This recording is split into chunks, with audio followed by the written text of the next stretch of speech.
اللہ نے انسان کو یاد کرایا ہے کہ تو نے عبادت اپنے رب کی کرنی ہے، اور فرمایا رب تمہارا وہ ہے جس نے تمہارے لیے زمین کو فرش بنایا ہے، آسمان کو چھت بنایا ہے، اور آسمان سے پانی برسا کے تو زمین سے پھل اگائے ہیں، رزق لکم، وہ بھی تیرے کھانے کے لیے اگائے ہیں۔ وہ جو آسمان سے بارش برسا کے زمین سے سبز اور پھل اگائے ہیں تو وہ بھی تیرے لیے۔ جب سارا کچھ تیرے لیے بنایا تو بھی تو عبادت کرنا اپنے رب کی، پھر کسی کو اس کا شریک نہ ٹھہرا۔ ایک چیلنج بھی کیا قرآن مجید نے اس رکوع کے اندر۔ کہا کرتے تھے مکے کے لوگ کہ آپ قرآن مجید کی آیتیں نبی کریم علیہ السلام سے کہا کرتے تھے کہ معاذ اللہ آپ خود بناتے ہیں، بنا کے لاتے ہیں۔ تو اللہ کریم نے فرمایا وَإِن كُنتُمْ فِي رَيْبٍ مِّمَّا نَزَّلْنَا عَلَىٰ عَبْدِنَا فَأْتُوا بِسُورَةٍ مِّن مِّثْلِهِ، اگر تمہیں شک ہو نا اس میں جو ہم نے بندہ خاص پہ نازل کیا ہے تو تم بھی اس جیسی ایک صورت بنا کے لاؤ۔ پڑھے لکھے تو تم بھی ہو نا، مکے میں تم بھی رہتے ہو، تو ایک صورت بنا کے لاؤ۔ قرآن مجید ہم سے چھینا گیا ہے سازش کے تحت، اس لیے کہ جس قوم کو قرآن آ جاتا ہے نا پھر کوئی کافر اس کا مقابلہ نہیں کر سکتا۔ دیکھیں نا، اگر کافروں کے پاس جواب ہوتا قرآن پاک کا تو بدر اور احد میں نا کوئی آیت بنا کے لاتے، قرآن کے مقابلے کی تلواریں لے کے نہ آتے، ان کے پاس جواب ہی نہیں تھا۔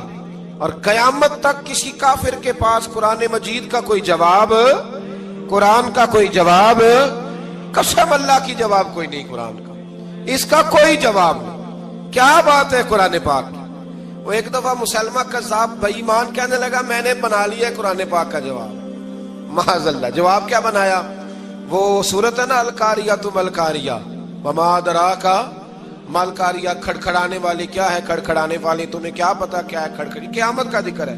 کہنے لگا میں نے اس جیسی صورت بنا لیا، تو کیا بنایا؟ الفیل ملفیل وما ادراک ما الفیل۔ کہنے لگا ہاتھی، تمہیں کیا پتا کیا ہاتھی، تم کیا جانو کیا ہاتھی۔ تو پاس جو اس کے اپنے بیٹھے تھے نا چیلے، کہنے لگے چپ کر جا، سارے زمانے کو پتا ہے ہاتھی کیا ہوتا ہے۔ تو پاگل ہے، اس کے دو کان ہوتے ہیں، ایک سونڈ ہوتی ہے، چار اس کے پیر ہوتے ہیں۔ بیوقوف آدمی قرآن کا مقابلہ کرنا ہے تو کچھ چج کے ساتھ کر، پاگلوں کی طرح مقابلہ کرے گا، جوتے کھائے گا بھی، ہمیں بھی پڑھوائے گا۔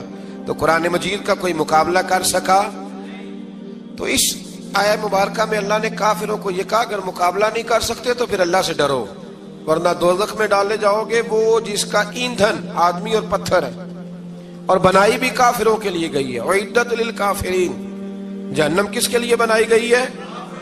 کافروں اور منافقوں کے لیے۔ مسلمانوں کے لیے بنائی گئی، مسلمان مرضی سے چھلانگے لگائیں تو ان کی موج ہے، ورنہ ان کے لیے جہنم، ان کے لیے اللہ نے جنت بنائی ہے۔ اور یہ بات کرتے ہی رب کریم نے فرمایا اے محبوب علیہ السلام، مومنوں کو خوشخبری دے دیں کہ اللہ نے ان کے لیے جنت بنائی ہے، اس میں باغات ہیں، انہیں رزق دیا جائے گا کھانے کے لیے، اور اس میں انہیں پاکیزہ بیویاں دی جائیں گی، اور پھر وہ اس میں ہمیشہ رہیں گے، انہیں اس سے نکالا نہیں جائے گا۔ آگے جو آیات کریمہ ہے نا اس کے اندر اللہ تبارک و تعالیٰ نے فرمایا ہے کہ اللہ حیا نہیں کرتا سمجھانے کے لیے، مچھر کی مثال بھی دینی پڑے۔ فرمایا قرآن سے کچھ لوگ ہدایت حاصل کرتے ہیں اور کچھ گمراہ ہو جاتے ہیں۔ جب لوگ اپنی مرضی کی تشریحات چاہتے ہیں تو گمراہ ہوتے ہیں، اور جب قرآن کو رسول اللہ صلی اللہ علیہ وسلم اور امت مسلمہ کی تشریحات کی روشنی میں سمجھتے ہیں تو پھر اللہ ہدایت عطا فرماتا ہے۔ پھر اللہ تبارک و تعالیٰ نے آگے ارشاد فرمایا حضرت آدم کی پیدائش کا واقعہ۔ کچھ مفسرین نے لکھا اللہ نے مشورہ کیا تھا فرشتوں سے، وَإِذْ قَالَ رَبُّكَ لِلْمَلَائِكَةِ إِنِّي جَاعِلٌ فِي الْأَرْضِ خَلِيفَةً، لیکن کچھ مفسرین کہتے ہیں کہ اللہ کو ضرورت نہیں فرشتوں سے مشورہ کرنے کی، اللہ نے فرشتوں سے مشورہ نہیں کیا، بلکہ رب نے انہیں آگاہ فرمایا تھا کہ میں لگا ہوں زمین پہ اپنا نائب بنانے، میں خلافت دینے لگا ہوں زمین پہ۔ اب یہ تو دینے والی کی مرضی ہے نا اس نے کس کو دینی ہے، یہ تو دینے والے کی مرضی ہے نا اس نے۔ تو کچھ لوگ کہتے ہیں کہ دینے والے سے زیادہ ہمیں پتہ ہے، تو فرشتوں کو بھی یہ اجتہادی خطا ہو گئی، کہنے لگے یا اللہ اسے نہ بنانا، یہ فساد کرے گا، یہ خون ریزیاں کرے گا۔ تو اللہ نے فرمایا جو میں جانتا ہوں وہ تم، اللہ اکبر۔ امام راضی فرماتے جب رمضان آتا ہے تو اللہ فرشتوں سے کہتا ہے ذرا یہ کھول کے دروازے دیکھو نا یہ زمین پہ کیا کر رہے ہیں۔ تم تو کہتے تھے فساد کریں گے اور یہ سارے تراویحاں پڑھ رہے ہیں. تم تو گویا کہتے تھے فساد کریں گے اور یہ تو دیکھو گویا رمضان کے روزے رکھ رہے ہیں. یہ تو میری یاد میں نکلے ہوئے ہیں. تم کچھ کہتے تھے اور دیکھو میں نے تمہیں کہا تھا نا جو میں جانتا ہوں وہ تم. اللہ نے پھر حضرت آدم علیہ السلام کو تمام زمانے کے علوم عطا کیے, علم سکھا لیا. تو فرشتوں سے کہا تم بھی ان چیزوں کے نام بتاؤ, تو وہ بتا سکے نہیں. اللہ نے فرمایا اب اس طرح کرو, آدم کو سجدہ کرو. سب نے سجدہ کیا سوائے, وہ کہنے لگا یا اللہ صرف تجھے ہی کرنا ہے. کرنا بھی صرف اللہ کو چاہیے, پر رب کے آگے بھی جھکنا چاہیے, اور جس کے سامنے رب جھکائے نا وہاں بھی. اور یہ جو عاجزی ہے نا, یہ جو جھکنا ہے, یہ علم کے آگے ہے. ہماری مصیبت یہ ہے کہ ہم علم کے آگے بھی گردن جھکانے کو تیار نہیں ہوتے, وہاں بھی ہم خود عالم فاضل بن جاتے. تو فرمایا کہ سب سے کہا سجدہ کرو, سب نے سجدہ کیا سوائے ابلیس کے. تو پھر ہوا کیا, وکان من الکافرین, وہ کافروں میں سے ہو گیا. پھر اللہ نے حضرت آدم کو اور جناب حوا کو نا مقام دے دیا جنت میں رہنے کے لیے, اور کہا سارا کچھ کھانا, درخت کے قریب نہ جانا. ابھی آپ کسی سے کہہ دیں تھوڑا سا کہ پیچھے نہ دیکھنا, یعنی اگر میری سمجھ لیں ادب کی وجہ سے کوئی 1.5-2 منٹ یا 6 منٹ نہیں بھی نہ دیکھے گا تو سوچے گا ضرور کہ پتہ نہیں اب پیچھے کیا ہے, مصیبت کیا ہے. یعنی آپ کہہ کے دیکھ لیں کسی کو, پیچھے نہ دیکھنا. فطرت ہے نا انسان کی, وہ جستجو کرتا ہے, کہا اس درخت کے پاس نہ جانا. تو حضرت حوا سلام اللہ علیہ کہتے ہیں دل میں خیال رہتا تھا کہ آخر ہے کیا درخت کے پاس. یہی انسان کا عقیدہ توحید ہے کہ جہاں سے رب منع کر دے وہاں وہ منع ہو جائے. اور یہ ان کی خطا نہیں تھی, یہ اللہ کی حکمت تھی, چونکہ رب نے تو پہلے کہہ دیا تھا بنایا ہی زمین کے لیے, تو یہ تو سارا کچھ ہونا تھا تو زمین پہ آنا تھا نا. تو حضرت حوا اور جناب آدم کے پاس شیطان آیا, اب اس کو نکال تو دیا تھا پر ابھی اس کا جنت میں آنا جانا بند نہیں ہوا تھا, یہ بھی اللہ کی حکمت تھی. تو وہ کہنے لگا تمہیں پتہ ہے بعد میں مر جاؤ گے. تو حضرت حوا کہنے لگی کیا موت بھی آئے گی؟ کہاں, اس کی تکلیف بھی بڑی ہوگی, تو پھر بچیں گے کیسے؟ تو کہنے لگے پھل کھا لو اس درخت کا. تو بچنے کے لیے پھل کھایا تھا. جس طرح لوگ آج بہت سارے کام بچنے کے لیے کرتے ہیں پر بچ سکتے, بچنے کے لیے پھل کھایا. تو اللہ نے فرمایا زمین پہ چلے جاؤ. تو حضرت آدم زمین پہ آئے, پھر کئی 100 سال روتے رہے. فَتَلَقَّى آدَمُ مِن رَبِّهِ کَلِمَاتٍ, تو پھر اللہ نے خود ہی جناب آدم کو کچھ کلمے سکھائے. علامہ اسماعیل لکی فرماتے ہیں وہ کلمے یہ تھے کہ حضرت آدم نے میرے نبی کا وسیلہ پیش کیا, اللہ کریم نے جناب آدم کی دعا کو مقبول فرما لیا. پھر آگے بنی اسرائیل کا ذکر آ جاتا ہے. اللہ تعالیٰ نے بنی اسرائیل, آج آپ اسی قوم کو یہودی کہتے ہیں, ان کو اللہ نے اس زمانے میں فضیلت عطا کی تھی بہت زیادہ. تو عرب کے اندر جب نبی پاک علیہ السلام نے اعلان نبوت کیا تو کچھ لوگوں نے یہ کہہ دیا کہ اگر یہ یہودی کلمہ پڑھ لیں گے تو ہم بھی پڑھ لیں گے. تو پھر اللہ نے انہیں یاد کرایا کہ تم اصل میں کیا ہو, تمہیں کلمہ پڑھنا چاہیے. تو اہل یہود کا تذکرہ کرتے کرتے رب کریم نے ایک بات یہ بھی ارشاد فرمائی کہ تم لوگوں کو تو کہتے رہے ہو کہ وہ نبی آنے والے ہیں, وہ نبی آنے والے ہیں, اور جب آ گئے ہیں تو ماننے کو تیار نہیں ہو. تو فرمایا تأمرون الناس بالبر وتنسون انفسکم وانتم تتلون الکتاب, لوگوں کو بھلائی کا حکم دیتے ہو اور اپنے آپ کو بھول جاتے ہو. افلا تعقلون, تمہیں عقل نہیں؟ پھر اللہ نے انہیں یہ بھی یاد کرایا کہ یاد کرو وہ زمانہ کہ جب فرعون نے خواب دیکھ لیا تھا کہ کوئی بچہ اس کی سلطنت کو تباہ کرے گا, تو پھر اس نے تمہارے بچوں کو ذبح کرانا شروع کیا اور تمہاری بیٹیوں کو چھوڑتا تھا. فرمایا یہ بھی تو تم نے دیکھا, میں نے تمہیں پھر تم سے کہا جہاد کرو قوم عمالقہ کے خلاف, تو مقام طیہ میں جا کے یہ لوگ کہنے لگے ہم سے جہاد نہیں ہوتا. اللہ نے انہیں ایک میدان میں قید کر دیا. بڑی دلچسپ بات, قید تو لوگ ہوتے ہیں نا چار دیواری میں, تو اللہ نے بنی اسرائیل والوں کو جب انہوں نے کہا جہاد نہیں کریں گے تو اللہ نے میدان میں قید کر دیا. میدان میں, یہ یاد رکھیں, جب انسان اللہ کی نافرمانی کرتا ہے تو اسے ایسی قید ملتی ہے جس کا اس نے تصور بھی نہیں کیا ہوتا. ایک میدان ہے مقام طیہ, قید ہو گئے, سارا دن سفر کرتے تھے, سارا دن, تو رات کو تھک کے سوتے تھے, صبح اٹھتے تھے نا جب, تو وہیں ہوتے تھے جہاں کل صبح چلے تھے. تو رب جب کسی کو قیدی بناتا ہے تو اسے زنجیروں کی, سلاخوں کی ضرورت, دعا فرمائیں اللہ تبارک و تعالی غموں سے نجات عطا فرمائے. یہ دعا فرمائے، ایسی قید دیتا ہے کہ جس سے پھر چھٹکارا ہو سکتا۔ تو بنی اسرائیل کا بہت زیادہ تذکرہ اس بارے میں اللہ تبارک و تعالیٰ نے پھر بیان کیا، اور پھر کہا کہ انہیں جو حکم دیا جاتا تھا یہ اس کی سرتابی کرتے تھے، پھر اللہ نے ان پر ذلت نازل کر دی اور یہ ہمیشہ اس کا شکار رہیں۔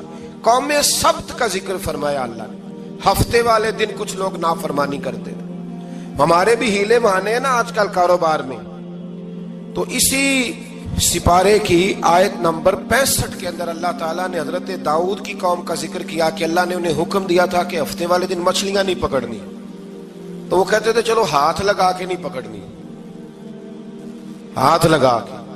وہ ہمارے لوگ ہیلے بہانے تلاش کر لیتے ہیں نا، وہ بڑے جناب انشورنس والا آ گیا، اب وہ بینک والا آ گیا، وہ فلانے صاحب آ گئے، وہ تروڑ مروڑ کے کہانیاں باتیں، اور پھر ہمیں بھی رستے مل جاتے ہیں بچنے کے۔ مفتی صاحب نے کہہ دیا تھا، ایک مولانا سے میں نے ان کو کہا ہفتے والے دن مچھلیاں نہیں پکڑنی، کہا نہیں پکڑتے، چھوٹے چھوٹے حوض بنا لیے تو مچھلیاں زیادہ آتی تھی اس دن۔ یہ بھی اللہ کی قدرت تھی، نماز کے وقت گاہک زیادہ آتے ہیں، یہ اس کی قدرت ہوتی ہے۔ تو وہ مچھلیاں حوض میں جمع ہو جاتی ہیں، یوں سمجھ لیں کہ جال انہوں نے لگا لیے ہوئے تھے، تو جال میں وہ پھنستی رہتی تھی، حوضوں میں آتی رہتی تھی۔ ہفتے کو نہیں پکڑتے تھے، اتوار کو پکڑ لیتے تھے، تو پھر اللہ نے انہیں سزا دی۔ فرمایا تماشے کرتے ہو اللہ کے حکم کے ساتھ، کیا سزا دی؟ فَقُلْنَا لَهُمْ كُونُوا قِرَادَةً خَاسِئِينَ، فرمایا بندر بن جاؤ دھتکارے ہوئے۔ جو رزق حرام طریقے سے کماتے تھے رب انہیں بندر بنا دیتا تھا۔ ابھی بھی میں نے دیکھے ہیں بڑے بڑے تاجر پاگلوں جیسی زندگی گزار رہے ہیں، نفسیاتی طور پہ سکون نہیں ہے، کروڑوں روپیہ پڑا ہے۔ کیوں؟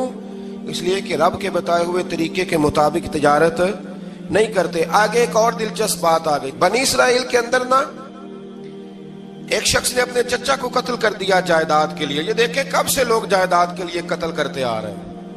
چچا کو قتل کر دیا، اور قتل کر کے حضرت موسیٰ علیہ السلام کے پاس آئے کہ میرے چچا کو کسی نے قتل کر دیا ہے، تو بتائیں کیا کرنا ہے؟ تو آپ نے فرمایا کہ گائے ذبح کرو، اور اس کا ایک ٹکڑا مقتول کو مارو، مرنے والے کو، وہ خود اٹھ کے بتا دے گا مجھے کس نے قتل کیا ہے۔ اب ارادہ نہیں تھا گائے ذبح کرنے کا، تو بہانے کرنے لگے۔ ارادہ نہیں نہ ہوتا تو پھر کیا ہوتے ہیں؟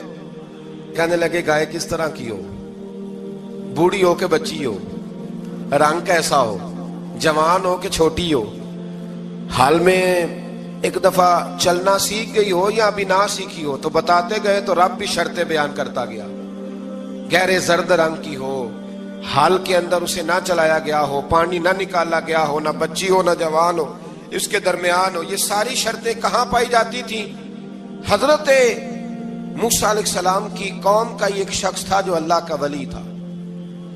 وہ جب انتقال کرنے لگا نا، اللہ اکبر، دیکھو رب ولیوں کی اولادوں پر بھی کتنا فضل فرماتا ہے۔ وہ جب انتقال کرنے لگا تو ایک اس کے پاس چھوٹی سی بچیا تھی، گائے کی بچی، اس نے جنگل میں چھوڑ دی۔ کہنے لگا یا اللہ میں تیرے نام پہ چھوڑتا ہوں، میرا بچہ جوان ہو جائے تو اسے دے دینا، اور تو سرمایہ ہی کوئی نہیں۔ بچہ بڑا ہوا تو بچہ بھی بڑا نیک تھا، اپنی ماں کا بڑا فرما بردار تھا۔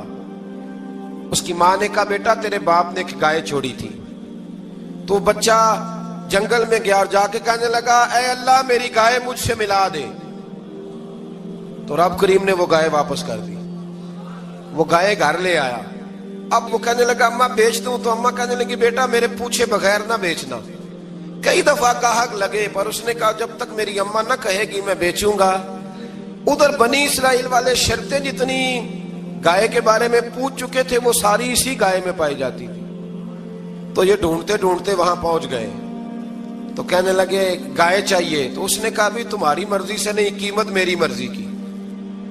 ایک مفسر نے تو یہاں تک لکھا ہے کہ اس نے کہا گائے ذبح کر کے نا، تو جتنا گائے کے اندر گوشت ہوگا نا اتنا ہی کھال کے اندر تو مجھے مال بھر کے دو گے، اتنے ہی سکے بھر کے دو گے، اتنی اشرفیاں بھر کے دو گے، تو پھر تمہیں گائے دوں گا۔ تو پھر یہ گائے انہیں ملی اور یہ گائے لے کر کے آئے۔ زیادہ سوالات نہ کرتے تو زیادہ الجھتے نہ۔ ہم بھی دین کے معاملے میں بڑے سوال جواب کرتے ہیں، اتنا سوال کریں جتنی اس کی ضرورت ہے۔ ان لوگوں نے سوالات زیادہ کیے تو پھر الجھ زیادہ گئے۔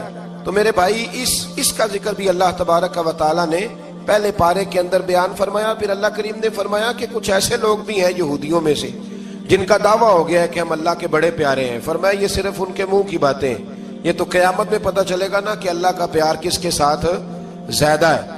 اور پھر یہ بھی یہودیوں نے دعویٰ کیا ہے، اسی پارے میں اللہ فرماتے ہیں کہ ان کا دعویٰ ہے کہ ہم اللہ کے بڑے پیارے ہیں، جنت میں ہم ہی جائیں گے، تو اللہ فرماتے ہیں پھر مرنے کی دعا تو کرو، جنت میں تو مر کے جانا ہے نا۔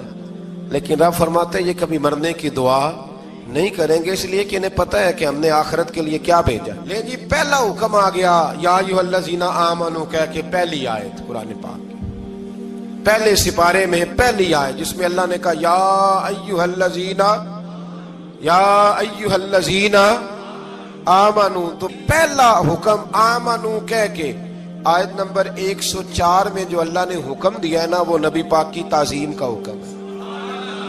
پہلا حکم ہی اللہ نے حضور کی عزت اور ناموس کا ارشاد فرمایا، پہلا اس ترتیب کے لحاظ سے۔ وہ ہوا یہ کہ جب نبی پاک کو بات ارشاد کرتے تو صحابہ کرام اٹھ کے عرض کرتے رائینا یا رسول اللہ، حضور سمجھ نہیں آئی ذرا رعایت کر دے۔ تو یہودیوں کی عبرانی زبان کے اندر نہ ذرا کھینچ کے پڑھتے تھے رائینا، تو اس کا معنی بنتا تھا معاذ اللہ اے ہمارے چرواہے، بکریاں چرانے والے کو بھی وہ رائینا کہتے تھے۔ تو جب صحابہ یہ کہنے لگے تو اللہ نے منع ہی کر دیا، فرمایا میرے محبوب کے غلاموں، اس لفظ کے پیچھے چھپ کے، اس لفظ کے پیچھے چھپ کے لوگ میرے نبی کی بے ادبی کر جاتے ہیں، تو جس لفظ کا کوئی ایک معنی بے ادبی والا بنتا ہو وہ لفظ بھی میرے نبی کے لیے نہ کہو، لفظ وہ والے کہو جس میں کوئی بے ادبی کا معنی نکلے نہ۔ یہاں لوگوں نے بڑے بڑے لفظ نہیں بول دیے، پھر کہتے میرا مطلب یہ تھا، میرا مطلب وہ تھا، تو نے وہ لفظ بولا کیوں جس کا کوئی غلط مطلب بھی نکل سکتا تھا۔ اللہ نے فرمایا یا ایھا الذین آمنوا لا تقولوا رائینا، اے ایمان والو رائینا کہو ہی نہ۔ تو یا اللہ کیا کہیں؟ فرمایا وقولوا انظرنا، تم کہو یا رسول اللہ ایک نظر فرمائیے، انداز دیکھیے، انظرنا ایک نظر۔ تو ہمارے بزرگ تو پہلے ہی بڑے پیار والوں نے کہہ دیا یا رسول اللہ انظر حالنا، کہتے کہاں سے لاتے ہو جملے؟ میں نے کہا اللہ کی کتاب سے، یا رسول اللہ انظر حالنا یا حبیب اللہ اسمع قالا، تو تم کہو انظرنا، محبوب نظر کرم کرے، واسمعوا، اور کیا ضرورت ہے دوبارہ پوچھنے کی؟ اللہ کہتا ہے پہلے ہی دھیان سے سنا کرو، پہلے ہی واسمعوا، پہلے ہی احتیاط سے سنو، وللکافرین عذاب علیم، اور کافروں کے لیے دردناک عذاب ہے۔ لے جی اسی پارے میں اللہ تبارک و تعالیٰ نے پھر اہل یہود کا ذکر کیا، تو یہود کہنے لگے کہ ہم حضرت ابراہیم کے ماننے والے ہیں، تو اللہ کریم نے وہ بھی ذکر کیا کہ میں نے تو ابراہیم کو آزمایا ہے، وَإِذِ ابْتَلَىٰ إِبْرَاهِيمَ رَبُّهُ بِكَلِمَاتٍ فَأَتَمَّهُنَّ، ہم نے ابراہیم کو کچھ چیزوں سے آزمایا ہے، وہ ہماری آزمائش پہ پورے اترے۔ قَالَ إِنِّي جَاعِلُكَ لِلنَّاسِ إِمَامًا، تو پھر ہم نے انہیں کہا کہ ہم آپ کو پوری دنیا کا امام بنائیں گے۔ وہ آزمائش کیا تھی؟ آگ میں جانا بھی آزمائش، بیٹے کا نہ ہونا بھی آزمائش، بیٹا ہوا تو پھر اسے وادی غیر ذی زرع ان میں چھوڑ کے آنا بھی آزمائش، بڑا ہوا تو پھر ذبح کرنا بھی آزمائش۔ فرمایا جہاں جہاں آزمایا ہے نا، ابراہیم ہماری آزمائش میں پورے اترے۔ فرمایا تو مفت میں حضرت ابراہیم کی اولاد بنتے ہو اور ان کا نام لیتے ہو اور ان کے ساتھ اپنا تعلق بناتے ہو، دیکھو تو صحیح وہ کتنی آزمائشوں سے گزرے۔ تو اس کا بھی اللہ نے اسی میں ذکر فرمایا۔ اور پھر وہ بات کرتے تھے حضرت یعقوب کی اور حضرت اسحاق کی، تو فرمایا وہ تو ہمارے اتنے خاص بندے تھے کہ وصال کا وقت بھی انہوں نے اپنی اولادوں کو نصیحت فرمائی تھی کہ اللہ کی توحید پہ قائم رہنا، اس کا ذکر بھی اللہ نے اسی پارے میں بیان فرمایا۔ اور جو حضرت ابراہیم اور جناب اسماعیل نے کعبہ تعمیر کیا تو اس کا ذکر بھی اللہ تعالیٰ نے اسی پارے میں فرمایا۔ فرمایا جب وہ کعبہ بنا رہے تھے تو کہہ رہے تھے ربنا تقبل منا، کہہ رہے تھے اے اللہ بنا ہم نے دیا ہے پر مہربانی فرما ہم سے قبول فرما لے۔ تو جو آیہ کریمہ آخر میں عرض کرنا چاہتا ہوں اس پر بھی تھوڑی توجہ فرمائیں گے تو بات بڑی نکھر کے باہر آئے گی۔ یہ 16ویں رکوع کے اندر اللہ نے پھر یہود کا اور عیسائیت کا ذکر فرمایا، تو اللہ کریم نے ایک بات ارشاد فرمائی، یہودیوں کے ہاں جب کوئی بچہ پیدا ہوتا تھا پیلے رنگ کے ساتھ اس کو رنگتے تھے، یا کوئی خاص رنگ تھا ان کا، بچہ پیدا ہوتا تو اس پر وہ رنگ چڑھاتے کہ یہ جی ہمارے مذہب کا رنگ ہے۔ ہمارے ہاں بھی رسمیں ہیں نا اپنی اپنی، معاذ اللہ اپنی اپنی نہیں ہونی چاہیے، اللہ رسول کا حکم ہونا چاہیے۔ تو یہودیوں کے ہاں بچہ پیدا ہوتا تو ایک خاص رنگ چڑھاتے، عیسائیوں کے ہاں پیدا ہوتا تو وہ بھی ایک خاص رنگ چڑھاتے۔ تو مسلمانوں کے ہاں بچے پیدا ہوئے تو انہوں نے بھی توجہ کی کہ یہ کیا ہو رہا ہے، تو رب کریم نے فرمایا صبغۃ اللہ، رنگ اللہ کا ہی ہے۔ ومن احسن من اللہ صبغہ، اور فرمایا اللہ کے رنگ سے زیادہ خوبصورت کس کا رنگ ہو سکتا ہے؟ اللہ کا رنگ کیا ہے؟ لا الہ الا اللہ محمد الرسول اللہ صلی اللہ علیہ۔ فرمایا نیلے پیلے کالے رنگ نہ چڑھاؤ، اپنے ذہن پر توحید و رسالت کا رنگ چڑھاؤ، یہ سب سے بہترین رنگ ہے۔ اگر تمہارے ذہنوں پر رب رسول کی توحید کا رنگ چڑھ گیا تو یہ وہ والا رنگ ہے، پھر تمہیں کسی اور رنگ کی طرف جانے کی ضرورت نہیں پڑے گی۔ تو فرمایا رنگ وہ پیدا کرو جو توحید کا ہے، رسالت کا ہے، اس رنگ کی توجہ کرو۔ قرآن مجید کے اس پارے میں اللہ کریم نے مختلف باتیں بیان کر کے آخری رکوع میں یہ جو رنگ کا ذکر فرمایا نا، تو یہ لگتا ہے پورے پارے کا خلاصہ ہے کہ رب کریم نے فرمایا اصل بات یہ ہے کہ تمہاری سوچوں پہ رب رسول کی توحید و رسالت کا رنگ ہونا چاہیے۔ ہر وقت بچہ پیدا ہو، کو دنیا سے جائے، تو رنگ کس کا ہونا چاہیے؟ اللہ رسول کے دین کا۔ اللہ تعالی ہمیں سمجھنے کی توفیق عطا فرمائے۔ آخر دعوانا ان الحمدللہ۔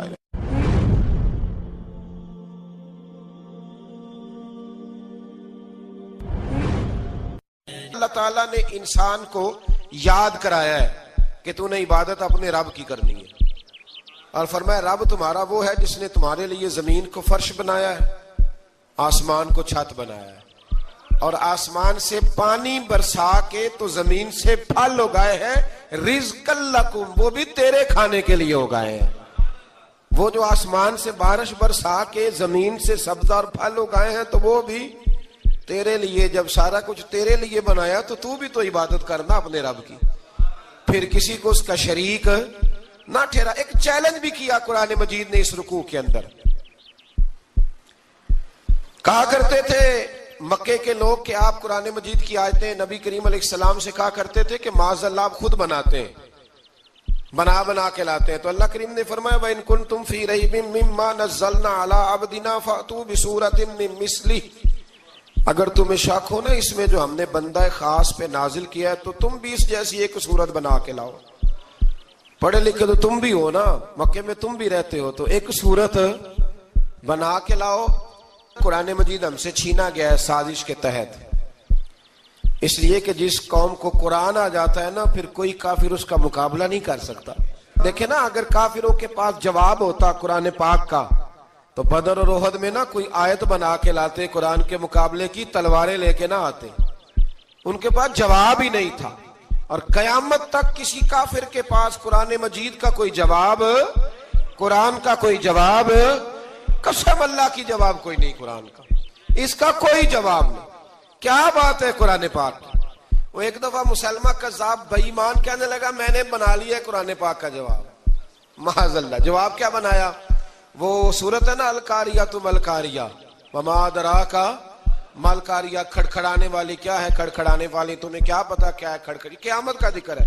کہنے لگا میں نے اس جیسی صورت بنا لیا، تو کیا بنایا؟ الفیل ملفیل وما ادراک ما الفیل۔ کہنے لگا ہاتھی، تمہیں کیا پتا کیا ہاتھی، تم کیا جانو کیا ہاتھی۔ تو پاس جو اس کے اپنے بیٹھے تھے نا چیلے، کہنے لگے چپ کر جا، سارے زمانے کو پتا ہے ہاتھی کیا ہوتا ہے۔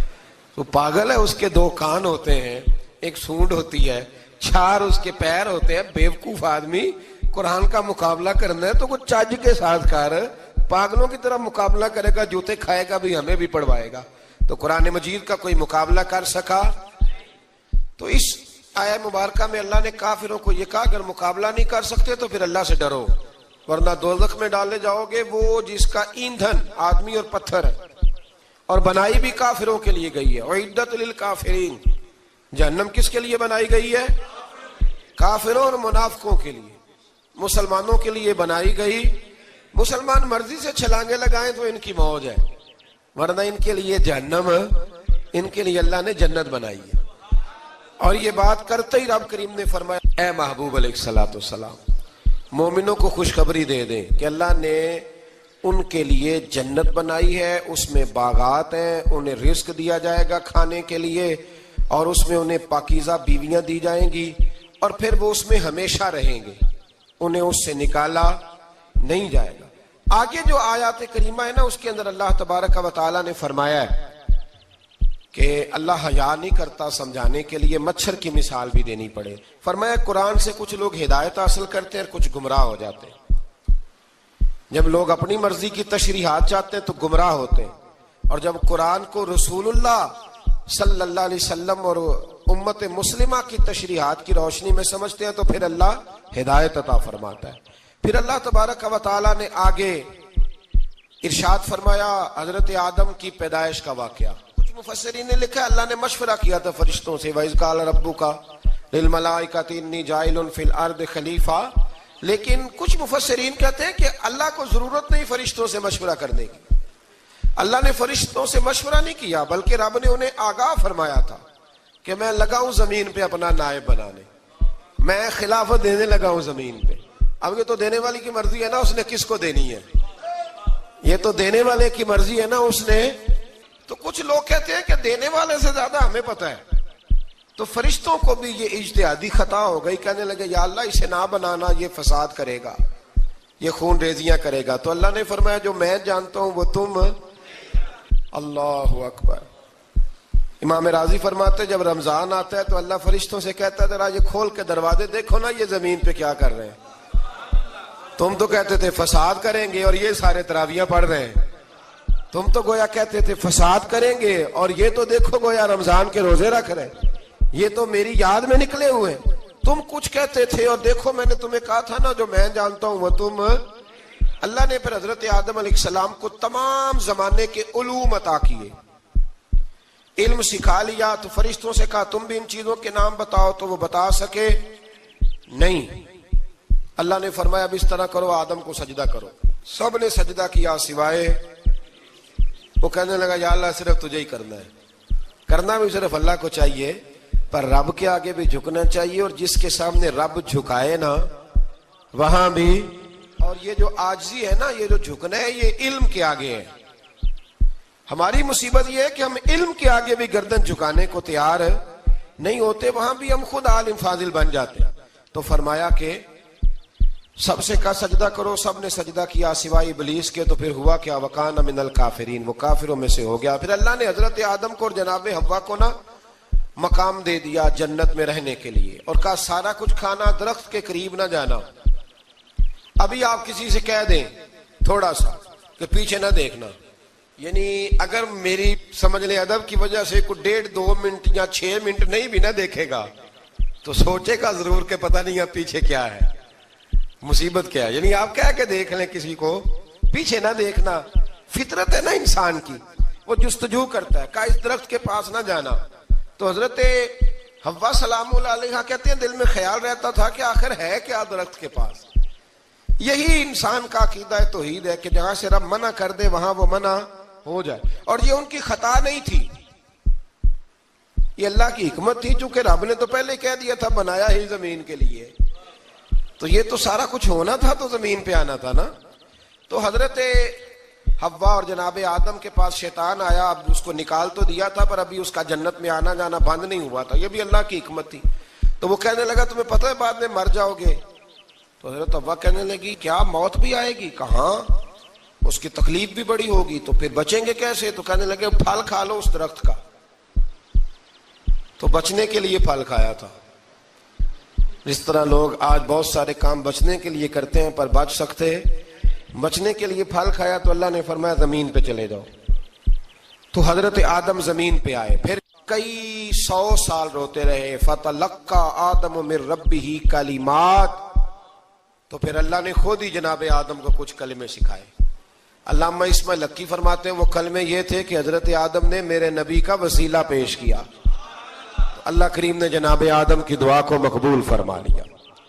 پھر آگے بنی اسرائیل کا ذکر آ جاتا ہے۔ اللہ تعالیٰ نے بنی اسرائیل، آج آپ اسی قوم کو یہودی کہتے ہیں، ان کو اللہ نے اس زمانے میں فضیلت عطا کی تھی بہت زیادہ۔ تو عرب کے اندر جب نبی پاک علیہ السلام نے اعلان نبوت کیا تو کچھ لوگوں نے یہ کہہ دیا کہ اگر یہ یہودی کلمہ پڑھ لیں گے تو ہم بھی پڑھ لیں گے۔ تو پھر اللہ نے انہیں یاد کرایا کہ تم اصل میں کیا ہو، تمہیں کلمہ پڑھنا چاہیے۔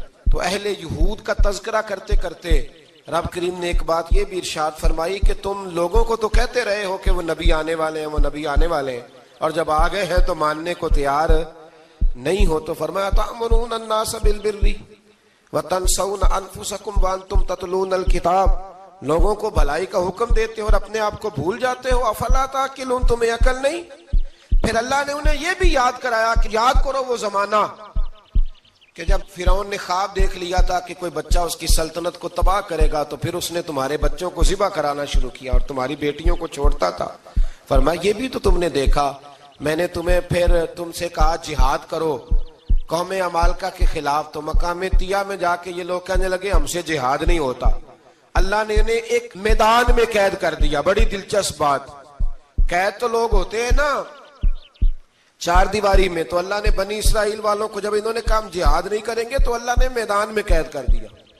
میدان میں، یہ یاد رکھیں، جب انسان اللہ کی نافرمانی کرتا ہے تو اسے ایسی قید ملتی ہے جس کا اس نے تصور بھی نہیں کیا ہوتا. ایک میدان ہے مقام طیہ، قید ہو گئے، سارا دن سفر کرتے تھے، سارا دن، تو رات کو تھک کے سوتے تھے، صبح اٹھتے تھے نا جب، تو وہیں ہوتے تھے جہاں کل صبح چلے تھے. تو رب جب کسی کو قیدی بناتا ہے تو اسے زنجیروں کی سلاخوں کی ضرورت، دعا فرمائے اللہ تبارک و تعالی غموں سے نجات عطا فرمائے. یہ دعا فرمائے، ایسی قید دیتا ہے کہ جس سے پھر چھٹکارا ہو سکتا. تو بنی اسرائیل کا بہت زیادہ تذکرہ اس بارے میں اللہ تبارک و تعالی نے پھر بیان کیا، اور پھر کہا کہ انہیں جو حکم دیا جاتا تھا یہ اس کی سرتابی کرتے تھے. پھر اللہ نے ان پر ذلت نازل کر دی اور یہ ہمیشہ اس کا شکار رہے. قوم سبت کا ذکر فرمایا اللہ نے، ہفتے والے دن کچھ لوگ نافرمانی کرتے. ہمارے بھی ہیلے بہانے ہیں نا آج کل کاروبار میں. تو اسی سپارے کی آیت نمبر 65 کے اندر اللہ تعالیٰ نے حضرت داؤد کی قوم کا ذکر کیا کہ اللہ نے انہیں حکم دیا تھا کہ ہفتے والے دن مچھلیاں نہیں پکڑنی. تو وہ کہتے تھے چلو ہاتھ لگا کے نہیں پکڑنی، ہاتھ لگا کے. وہ ہمارے لوگ ہیلے بہانے تلاش کر لیتے ہیں نا، وہ بڑے جناب انشورنس والا آ گیا، اب وہ بینک والا آ گیا، وہ فلانے صاحب آ گئے، وہ تروڑ مروڑ کے کہانیاں باتیں، اور پھر ہمیں بھی رستے مل جاتے ہیں بچنے کے. مفتی صاحب نے کہہ دیا تھا، ایک مولانا سے میں نے ان کو کہا ہفتے والے دن مچھلیاں نہیں پکڑنی، کہا نہیں پکڑتے، چھوٹے چھوٹے حوض بنا لیے. تو مچھلیاں زیادہ آتی تھی اس دن، یہ بھی اللہ کی قدرت تھی. نماز کے وقت گاہک زیادہ آتے ہیں، یہ اس کی قدرت ہوتی ہے. تو وہ مچھلیاں حوض میں جمع ہو جاتی ہیں. یوں سمجھ لیں کہ جال انہوں نے لگا لیے ہوئے تھے، تو جال میں وہ پھنستی رہتی تھی، حوضوں میں آتی رہتی تھی. ہفتے کو نہیں پکڑتے تھے، اتوار کو پکڑ لیتے تھے. تو پھر اللہ نے انہیں سزا دی. فرمایا تماشے کرتے ہو اللہ کے حکم کے ساتھ. کیا سزا دی؟ فَقُلْنَا لَهُمْ كُونُوا قِرَادَةً خَاسِئِينَ، فرمایا بندر بن جاؤ دھتکارے ہوئے. جو رزق حرام طریقے سے کماتے تھے رب انہیں بندر بنا دیتا تھا. ابھی بھی میں نے دیکھے ہیں بڑے بڑے تاجر پاگلوں جیسی زندگی گزار رہے ہیں. نفسیاتی طور پہ سکون نہیں ہے، کروڑوں روپیہ پڑا ہے. کیوں؟ اس لیے کہ رب کے بتائے ہوئے طریقے کے مطابق تجارت نہیں کرتے. آگے ایک اور دلچسپ بات آ گئی. بنی اسرائیل کے اندر نا ایک شخص نے اپنے چچا کو قتل کر دیا جائیداد کے لیے. یہ دیکھیں کب سے لوگ جائیداد کے لیے قتل کرتے آ رہے ہیں. چچا کو قتل کر دیا، اور قتل کر کے حضرت موسیٰ علیہ السلام کے پاس آئے کہ میرے چچا کو کسی نے قتل کر دیا ہے، تو بتائیں کیا کرنا ہے. تو آپ نے فرمایا کہ گائے ذبح کرو اور اس کا ایک ٹکڑا مقتول کو مارو، مرنے والے کو، وہ خود اٹھ کے بتا دے گا مجھے کس نے قتل کیا ہے. اب ارادہ نہیں تھا گائے ذبح کرنے کا تو بہانے کرنے لگے. ارادہ نہیں نہ ہوتا تو پھر کیا ہوتے ہیں، کہنے لگے گائے کس طرح کی ہو، بوڑھی ہو کہ بچی ہو، رنگ کیسا ہو، جوان ہو کہ چھوٹی ہو، حال میں ایک دفعہ چلنا سیکھ گئی ہو یا ابھی نہ سیکھی ہو. تو بتاتے گئے تو رب بھی شرطیں بیان کرتا گیا. گہرے زرد رنگ کی ہو، حال کے اندر اسے نہ چلایا گیا ہو، پانی نہ نکالا گیا ہو، نہ بچی ہو نہ جوان ہو، اس کے درمیان ہو. یہ ساری شرطیں کہاں پائی جاتی تھیں؟ حضرت موسیٰ علیہ السلام کی قوم کا ایک شخص تھا جو اللہ کا ولی تھا. وہ جب انتقال کرنے لگا نا، اللہ اکبر، دیکھو رب ولیوں کی اولادوں پر بھی کتنا فضل فرماتا ہے. وہ جب انتقال کرنے لگا تو ایک اس کے پاس چھوٹی سی بچیا تھی، گائے کی بچی، اس نے جنگل میں چھوڑ دی. کہنے لگا یا اللہ میں تیرے نام پہ چھوڑتا ہوں. میرا بچہ جوان ہو جائے تو اسے دے دینا، اور تو سرمایہ ہی کوئی نہیں۔ بچہ بڑا ہوا تو بچہ بھی بڑا نیک تھا، اپنی ماں کا بڑا فرما بردار تھا۔ اس کی ماں نے کہا بیٹا تیرے باپ نے ایک گائے چھوڑی تھی، تو بچہ جنگل میں گیا اور جا کے کہنے لگا اے اللہ میری گائے مجھ سے ملا دے، تو رب کریم نے وہ گائے واپس کر دی۔ وہ گائے گھر لے آیا، اب وہ کہنے لگا اماں بیچ دوں، تو اماں کہنے لگی بیٹا میرے پوچھے بغیر نہ بیچنا۔ کئی دفعہ گاہک لگے پر اس نے کہا جب تک میری اماں نہ کہے گی میں بیچوں گا۔ ادھر بنی اسرائیل والے شرطیں جتنی گائے کے بارے میں پوچھ چکے تھے وہ ساری اسی گائے میں پائی جاتی تھی، تو یہ ڈھونڈتے ڈھونڈتے وہاں پہنچ گئے، تو کہنے لگے گائے چاہیے، تو اس نے کہا بھی تمہاری مرضی سے نہیں، قیمت میری مرضی کی۔ ایک مفسر نے تو یہاں تک لکھا ہے کہ اس نے کہا گائے ذبح کر کے نا، تو جتنا گائے کے اندر گوشت ہوگا نا اتنا ہی کھال کے اندر تم مجھے مال بھر کے دو گے، اتنے ہی سکے بھر کے دو گے، اتنی اشرفیاں بھر کے دو گے، تو پھر تمہیں گائے دوں گا۔ تو پھر یہ گائے انہیں ملی اور یہ گائے لے کر کے آئے۔ زیادہ سوالات نہ کرتے تو زیادہ الجھتے نہ۔ ہم بھی دین کے معاملے میں بڑے سوال جواب کرتے ہیں، اتنا سوال کریں جتنی اس کی ضرورت ہے۔ ان لوگوں نے سوالات زیادہ کیے تو پھر الجھ زیادہ گئے۔ تو میرے بھائی اس کا ذکر بھی اللہ تبارک و تعالیٰ نے پہلے پارے کے اندر بیان فرمایا۔ پھر اللہ کریم نے فرمایا کہ کچھ ایسے لوگ بھی ہیں یہودیوں میں سے جن کا دعویٰ ہو گیا ہے کہ ہم اللہ کے بڑے پیارے ہیں۔ فرمایا یہ صرف ان کے منہ کی باتیں ہیں، یہ تو قیامت میں پتہ چلے گا نا کہ اللہ کا پیار کس کے ساتھ زیادہ ہے۔ اور پھر یہ بھی یہودیوں نے دعویٰ کیا ہے، اسی پارے میں اللہ فرماتے ہیں کہ ان کا دعویٰ ہے کہ ہم اللہ کے بڑے پیارے ہیں، جنت میں ہم ہی جائیں گے۔ تو اللہ فرماتا ہے پھر مرنے کی دعا تو کرو، جنت میں تو مر کے جانا ہے نا۔ لیکن رب فرماتے ہیں یہ کبھی مرنے کی دعا نہیں کریں گے، اس لیے کہ انہیں پتہ ہے کہ ہم نے آخرت کے لیے کیا بھیجا۔ لیکن جی پہلا حکم آ گیا یا ایھا الذین آمنوا کہہ کے، پہلی آیت قرآن پاک کی پہلے سپارے میں پہلی آیت جس میں اللہ نے کہا یا ایھا الذین آمنوا، تو پہلا حکم آمنوا کہہ کے آیت نمبر 104 میں جو اللہ نے حکم دیا ہے نا وہ نبی پاک کی تعظیم کا حکم ہے۔ پہلا حکم ہی اللہ نے حضور کی عزت اور ناموس کا ارشاد فرمایا۔ پہلا اس ترتیب کے لحاظ سے وہ ہوا یہ کہ جب نبی پاک کو بات ارشاد کرتے تو صحابہ کرام اٹھ کے عرض کرتے رائینا یا رسول اللہ، حضور سمجھ نہیں آئی ذرا رعایت کر دیں۔ تو یہودیوں کی عبرانی زبان کے اندر نہ ذرا کھینچ کے پڑھتے تھے رائینا، تو اس کا معنی بنتا تھا معاذ اللہ اے ہمارے چرواہے، بکریاں چرانے والے کو بھی وہ رائینا کہتے تھے۔ تو جب صحابہ یہ کہنے لگے تو اللہ نے منع ہی کر دیا، فرمایا میرے محبوب کے غلاموں اس لفظ کے پیچھے چھپ کے، اس لفظ کے پیچھے چھپ کے لوگ میرے نبی کی بے ادبی کر جاتے ہیں، تو جس لفظ کا کوئی ایک معنی بے ادبی والا بنتا ہو وہ لفظ بھی میرے نبی کے لیے نہ کہو، لفظ وہ والے کہو جس میں کوئی بے ادبی کا معنی نکلے نہ۔ یہاں لوگوں نے بڑے بڑے لفظ نہیں بول دیے، پھر کہتے میرا مطلب یہ تھا، میرا مطلب وہ تھا، تو نے وہ لفظ بولا کیوں جس کا کوئی غلط مطلب بھی نکل سکتا تھا۔ اللہ نے فرمایا یا ایھا الذین آمنوا لا تقولوا رائینا، اے ایمان والو رائینا کہو ہی نہ۔ تو یا اللہ کیا کہیں؟ فرمایا وقولوا انظرنا، تم کہو یا رسول اللہ ایک نظر فرمائیے، انداز دیکھیے، انظرنا ایک نظر۔ تو ہمارے بزرگ تو پہلے ہی بڑے پیار والوں نے کہہ دیا یا رسول اللہ انظر حالنا، کہتے کہاں سے لاتے ہو جملے؟ میں نے کہا اللہ کی کتاب سے، یا رسول اللہ انظر حالنا یا حبیب اللہ اسمع قالا، تو تم کہو انظرنا محبوب نظر کرم کرے، واسمعوا، اور کیا ضرورت ہے دوبارہ پوچھنے کی؟ اللہ کہتا ہے پہلے ہی دھیان سے سنا کرو، پہلے ہی واسمعوا، پہلے ہی احتیاط سے سنو، وللکافرین عذاب علیم، اور کافروں کے لیے دردناک عذاب ہے۔ لے جی اسی پارے میں اللہ تبارک و تعالیٰ نے پھر اہل یہود کا ذکر کیا۔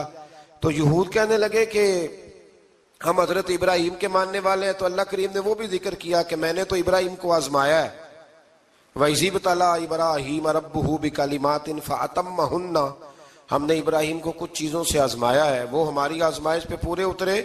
قَالَ إِنِّي جَاعِلُكَ لِلنَّاسِ إِمَامًا، تو پھر ہم نے انہیں کہا کہ ہم آپ کو پوری دنیا کا امام بنائیں گے۔